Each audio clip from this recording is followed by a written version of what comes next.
Way tomorrow, 65 degrees, right? Yeah. It's hockey weather. How's everybody doing on their video? Questions? Okay, I've been told I need to be a little more lenient on my grading, so I'll take that into consideration. All right, and I just finished the 642 schedule and grading, and we'll get that up maybe next week or some. But we're only going to do 2 case studies, and we'll have only, I think, 4 chapter quizzes, and everything else will be related to the simulation. Next week I'll bring in information on the simulation. A lot of it's already in the syllabus, but I'll bring in, we should get that purchased. Week 8 I'll be doing a presentation on the syllabus as well as showing one of each team's videos. And week 9, which is actually week 1, is that March 12th? Anybody know? Yes. March 12th. We won't have class, but it'll be an assignment with a simulation. You'll have to do a quiz for the simulation, and then we'll have a practice round with a replay that everybody can do on their own. What I want to do is, the quiz is to make sure you understand the simulation, but it doesn't completely help you understand it. Matt and I will go through every section of the simulation live and during class. We're going to have 2 practice rounds. One is an individual practice round, so everybody learns a little bit on their own, and the second one will be a team practice round. Okay? When we do rounds, when we get into the simulation, we'll also be working on it in class. And you'll have time to work on it in class instead of working on the videos and that. And again, we'll only do 2 case studies. There'll also be 3 assignments that you do, and each of those assignments helps you develop your strategy for the simulation and learn the simulation. Do you agree with that, Matt? Yes. He does agree with that. No. And just really quickly, Sam, for folks that are new, I think it might just be YouTube. You won't have access to the 642 shell, and just like, and same goes for your other classes too, until the Friday before the class starts. So, you know, if there's stuff that you need ahead of time, we can email to you, but you won't actually be able to get into your engaged shell until the Friday before the class starts. But in our 8th class, in 2 weeks, I'll review what we're doing for the next 8 weeks and what our assignments are for that first week. Okay? So everybody's going to get a week off. I think that's spring break for the school too. So I'm letting all my classes in. Okay? So I thought we should talk a little bit about the political and legal environments. Okay? Here's some learning objectives for today. What's the political environment about? Profile different types of political systems. Current trends in political ideologies and their implications on multinational enterprises. Explain political risk, and compare the relative benefits and drawbacks of proactive versus passive political risk management. Now, I briefly talked about political risk way back when we went through all those websites, and there were a couple sites that are listing political risk factors for each country. So I hope you refer to them when putting together your video, what the exact political risk is in the countries you're working with.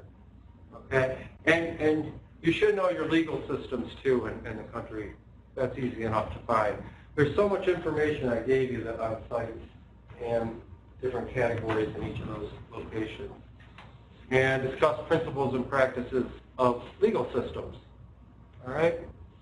So every country has its own political and legal environment, and companies must determine where, when, and how to adjust their business practices to succeed given the political and legal environment in that country, or even decide if they want to go into that. Is there too much risk to go into it? right? Managers evaluate, monitor, forecast political environments, and I've given you some tools, some websites that'll help you do it, and I'll show you what you really want to monitor in political risk further in this. Political system refers to structural dimensions, power dynamics, institution, organization, and intergroups, and define the norms that govern political activities. All right. One big thing, and it's been in a lot of our chapters, it talks about individual and collectivism. And I think there was a test on the quiz, a couple questions on that. Individual, which is the privacy of the rights and role of the individual, versus collectivism, privacy of the rights and roles of the community. And we're more individualistic here. What's an ideology? What are the implications? A political ideology stipulates how society ought to function and outlines the methods with which it will do so. All right, it affects different areas. Government, I'm sorry I'm reading this, spending, trade, and investments. All right. Most societies are pluralistic. An example in the U.S., we have Democrats versus Republicans. All right. This is neat. A political spectrum measures various political ideologies. It measures 4 different things. Here's some of the attributes of it. But here's a political spectrum. We go from democracy on one side to totalitarianism on the other side. And in the inner circle, we got democratic government versus autocratic. And basically, here's some characteristics or types of different, like totalitarianism goes from authoritarian to fascist, communist, and dictatorship. Those are 4 different terms you associate with totalitarianism. We know what a democracy is. Here's some different types of democracies. This is a chart on freedom, and you see that freedom is going up across the world, and they measured freedom in 3 different ways. The green arrow is economic freedom, the red is civil liberties, and the blue is political rights. And you notice the political rights and the civil liberties has gone down after 2000 a little bit. All right. Here's freedom status and number of countries in each. Okay. And we got 3, not free, partly free, and free. And you can see the partly free has gone down over the years since 1990. The not free has pretty much stayed steady, and the free has increased, right? And we can associate we can associate the breakup of Russia in that. This is what a totalitarianism system is about. Okay, there's 4 different styles of totalitarianism. 3 types of freedom, which we just saw in that chart. Here's a map of political freedom. And this is hard to read, but we go from green being totally free to purple being pretty much not free at all. Okay? And those are the areas. We can see it's mostly North America, South America, Europe. Australia is free. We knew this already, though, right? Number of democracies doubled in 2 decades. There's reasons why democracy has increased. All right.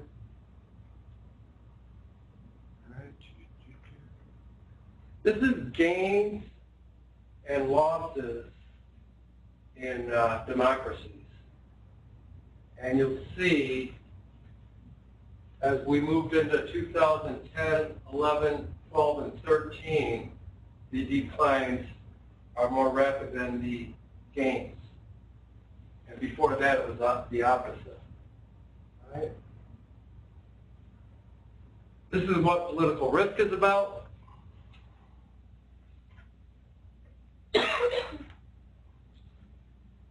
Here's 4 different types of political risk. We'll talk a little bit about each: systematic, procedural, distributive, and catastrophic. All right. And here's the chart. And we start on the bottom, and this is good. We go from macro to micro, up and down. Micro on the top, macro on the bottom. One is financial anomalies. And there's an outcome of it. So we have 4 different perspectives. This is a really good chart.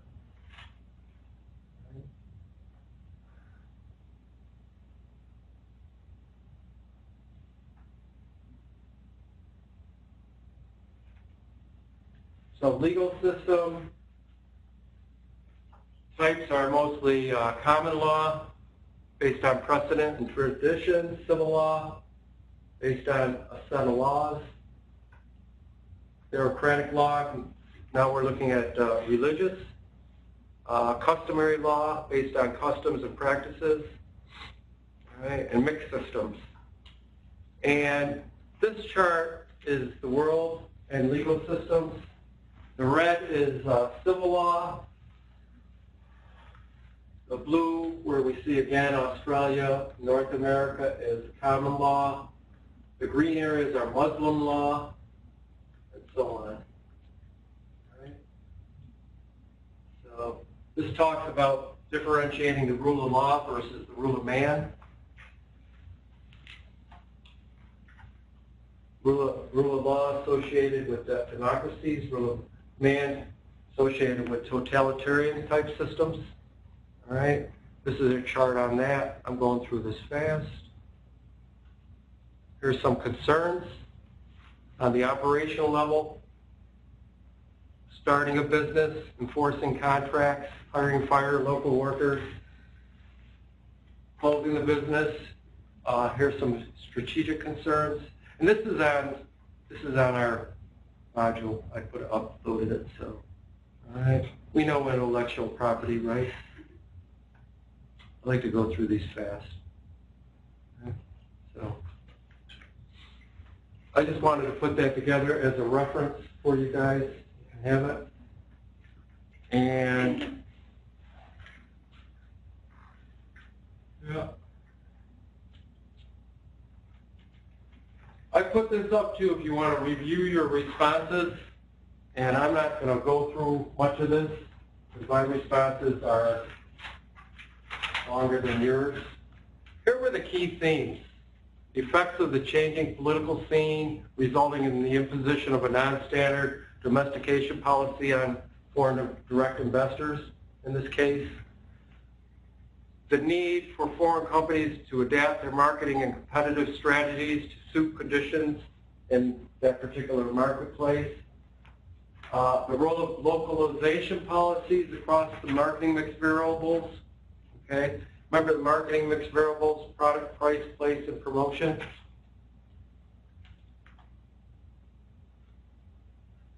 Here were the objectives of the case. I don't need that. Here's some case takeaways.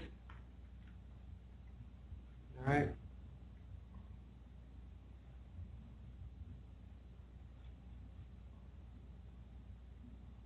So these are 2 key takeaways. But I have some I really went at this. Here's some response. Here's how I answered that. I don't expect this, okay? But if you want to review these, it's a good learning experience to understand that. So they're pretty involved. How do I end this show, Matt? That's it. So rather than me taking your time, we have a lot of questions for this new case. So I'll let the groups get together. I think the group work and the cases are the best learning experience.